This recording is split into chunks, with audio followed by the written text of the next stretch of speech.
Morning everyone, hope you all are doing well. Finally आज हम उठ गए हैं, 9 बज गए हैं, 9:10 हो रहा है। तो फाइनली आज जाके सामान ले आएंगे, जो भी सामान रह गए थे। तो अभी चलते हैं, सीधे सामान लेने निकलते हैं। चाय पियेंगे थोड़ा सा, उसके बाद निकलेंगे।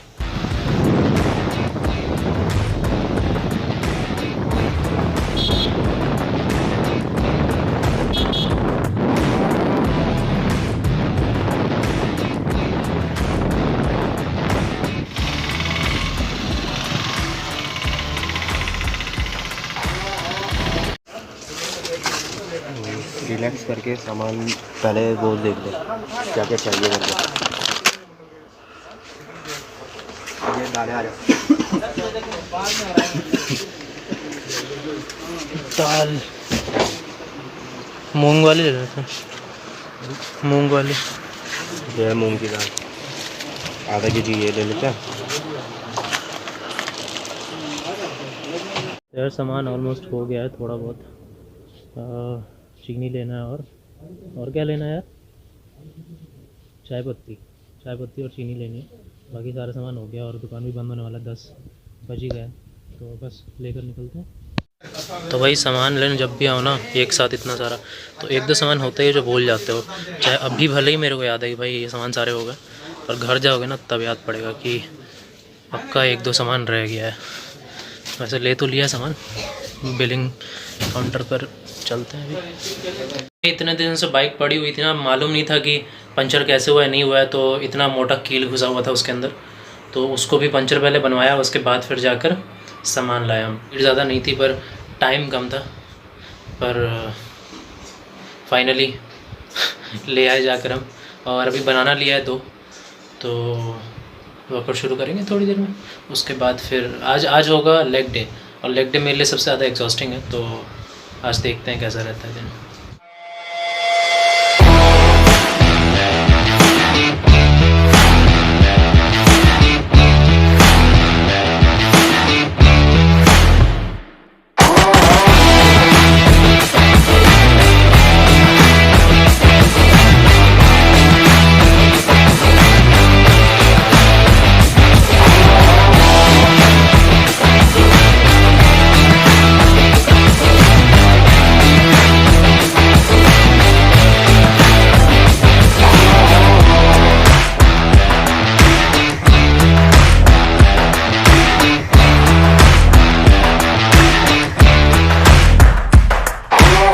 तो यार मेरे लिए leg day is the most difficult one.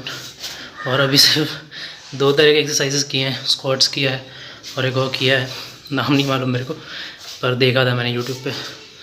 तो ये 2 एक्सरसाइज की है, उसके बाद इतना एग्जॉशन हो रहा है ना।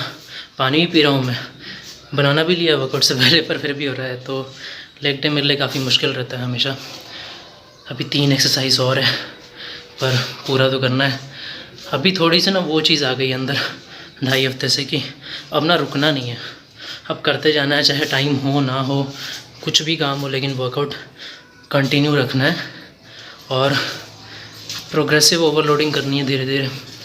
तो बाकी एक्सरसाइज कर लेते हैं, उसके बाद अच्छा खासा आज मील लेना पड़ेगा।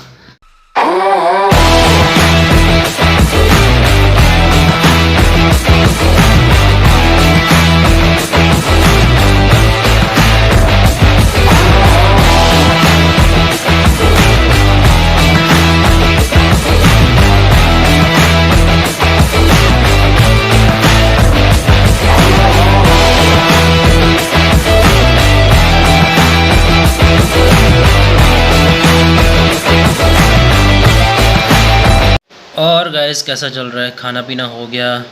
पता नहीं भगवान को भी ऐसा लगता है कि जब पैसे होते हैं ना पास में तभी सारे प्रॉब्लम्स आते हैं। गैस ख़त्म हो गई आज, बाइक पंचर हो गई, सामान आज लाना था, इनका खाना ख़त्म हो गया, सारी चीज़ें एक साथ हो जाती हैं। और जब नहीं रहता है पैसा तब मुश्किलें कम आती हैं, और जब रहे तो क्या ही कहना।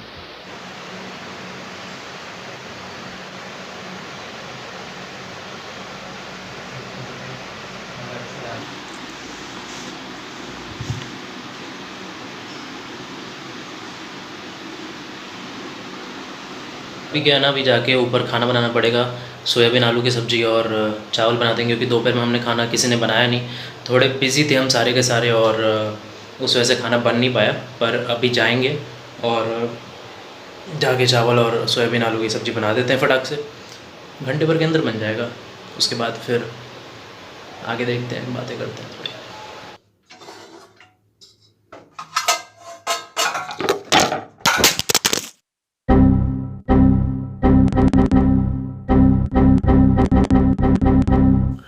तो भैया मोबाइल एक बार और गिर चुका है, इतने बार ही मोबाइल गिर चुका है ना, और इतने ज़्यादा क्रैक्स आ गए हैं उसके ऊपर कि मेरे को स्क्रीन टच करने में मुश्किल हो रही है, नेविगेट नहीं कर पा रहा हूँ मैं उसके ऊपर सही से। तो होपफुली थोड़े दिन बाद शायद मोबाइल बदल लें, और अभी हो सके तो स्क्रीन में ठीक करवा लूँ, लेकिन अभी ठीक ठाक ही चल जाएगा, तब तक पूरा ना टूटे ना, तब तक चलाते रहो स्क्रीन यार।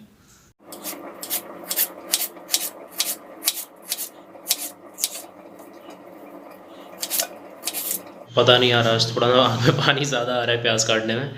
रोज़ ऐसा नहीं होता, पर कुछ दिन होता है, वो 2-3 दिन हफ्ते में, या फिर एक दिन होता है, ऐसा होता है, और आज वो बहुत ज़्यादा हो रहा है। गई है सोयाबीन, सोख चुका है पूरी तरह से पानी, और अब जो हमारे भैया हैं ना, वो यहाँ के स्पेशलिस्ट हैं खाने के, मतलब इनसे ही सीखने को मिला ग्रेवी वगैरह बनाना, तो अभी बनाएंगे। वैसे तो मैंने बोला था मैं बना दूंगा, पर भैया को भी भूख लगी है बहुत ज़ोर से। हाँ जी, तो बात करते हैं उस टॉपिक के बारे में जिसके बारे में मैंने पिछले वीडियो में ये कहा था कि मैं बताऊंगा आप लोगों को कि मैं कैसे आया पटना से Bangalore, what was the reason. तो हुआ ऐसा कि जब मैं 6th स्टैंडर्ड में था, तब मैंने डिसाइड किया कि मेरे को ना यार क्रिकेटर बनना है। पर उस समय सोसाइटी का ऐसा था ना हाल कि यार उस समय लोग पढ़ के ही आगे बढ़ रहे थे, ऐसा माइंडसेट था। तो I had to cope up with that. तब मैंने सोचा कि 10th के बाद मैं शायद खेलूँगा। 11th-12th I did coaching. After 11th and 12th मेरा प्लान था कि अच्छे से क्रिकेट सीखना है, पूरा टाइम देना है उसको। पर पेरेंट्स का भी मन रखना था, तो उनका था कि तुम एडमिशन भी ले लो और साथ में खेल भी लो। तो हुआ ऐसा कि 12th के बाद हमने प्लान बनाया, मैंने और मेरे कुछ दोस्तों ने, कि हम ना क्रिकेट में ही अपना करियर बनाएंगे, क्रिकेट ही खेलेंगे। और पैशन था मेरे लिए वो उस टाइम पर। और क्योंकि मैं 9th और 10th रांची में रहा हूँ, तो मुझे लगा कि रांची जाना ज़्यादा बेटर रहेगा। बट स्टिल उससे पहले हमने ट्राई किया कि हम कहीं और देखते हैं। So we thought Bangalore. Bangalore में कोचिंग इंस्टीट्यूट्स काफ़ी अच्छे हैं, और यहाँ से बहुत सारे इतने अच्छे प्लेयर्स प्रोड्यूस किए हैं बैंगलोर ने, कर्नाटका इंस्टीट्यूट ऑफ क्रिकेट ने एक्चुअली, कि हमारा मन था कि हम यहाँ पर आएँ, यहीं पर रहें, यहीं पर पढ़ाई करें, कोई कॉलेज में एडमिशन ले लें और यहीं पर खेलें। तो मैं यहाँ आया, ये कॉलेज, मैंने अपना कॉलेज जो है वो मैंने देखा, एडमिशन फ़ॉर्म लिया, मैं घर गया वापस। फिर मेरा मन हट गया यहाँ से, मेरे को लगा कि नहीं यार, मेरे को ना रांची जाना चाहिए, मेरे को ना यहाँ पर नहीं आना चाहिए। सो आई डिसाइडेड कि चल यार रांची चलते हैं, वहाँ पर ना coaching institutes are cheap and they are very near by, so it will be very feasible for me also, because मैं वहाँ पर ऑलरेडी 2 साल रह चुका। बट देन पेरेंट्स चाहते थे कि मैं अच्छे कॉलेज में पढूँ, कम से कम ऐसा कॉलेज जहाँ की डिग्री लेने के बाद ना मेरे को कहीं जॉब मिल सके। सो आई डिसाइडेड ठीक है, I will go to Bangalore, I will try to play in college team. तो मैं यहाँ पर आया, एडमिशन लिया कॉलेज में, और मेरे क्लासेस शुरू होने से पहले मैं क्रिकेट प्रैक्टिस के लिए निकल जाता था कॉलेज। तो शाम को जाता था मैं, 3 दिन गया, 4 दिन गया। उसके बाद जो 10th क्लास के मार्क्स पे मैंने अपने क्रिकेट किट खरीदवाया था, वो बैट जो था वो टूट गया 4 दिन के बाद। और उस समय ना ऐसे ना ड्रीम्स मेरे एकदम बिखर से गए उस टाइम पर। पर ये दिमाग में था कि शायद लेट हो चुका है ऑलरेडी, मे बी वो टाइम मेरे पास नहीं था जो लोग पहले से शुरू करते हैं तो उनके पास रहता है, तो वो टाइम मेरे पास नहीं था। तो फिर सब छोड़कर मैं बैठा, मैंने बोला चलो यार अब जो है हाथ में वही करते हैं।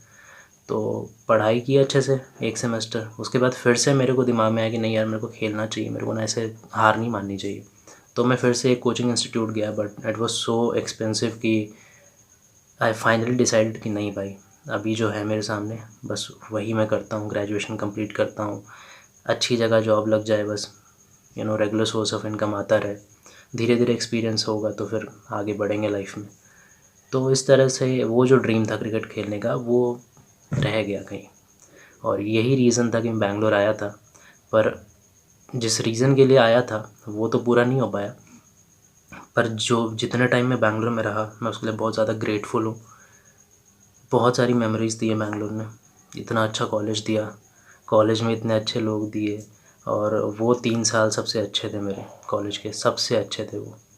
उसके बाद भी टाइम काफ़ी अच्छा रहा। मैं उसके बाद फिर I was placed in Infosys. Infosys में इंडक्शन के टाइम पे दिल से कि ये 3 महीने तुमको हमेशा याद रहेंगे। तो उस समय दिमाग में ऐसा नहीं रहता है, उस समय रहता है कि यार ट्रेनिंग पास करनी है, निकलना है यहाँ से।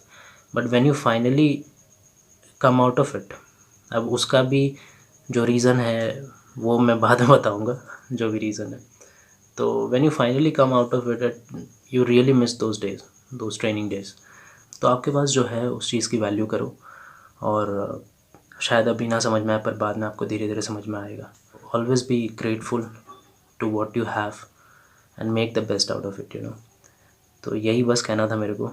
बाकी आप खुद एनालाइज कर सकते हो, इतने आप समझदार खुद हो। ऑलवेज़ बिलीव कि you understand your self better than anyone. तुम समझदार हो, तुम सिचुएशन को एनालाइज कर सकते हो।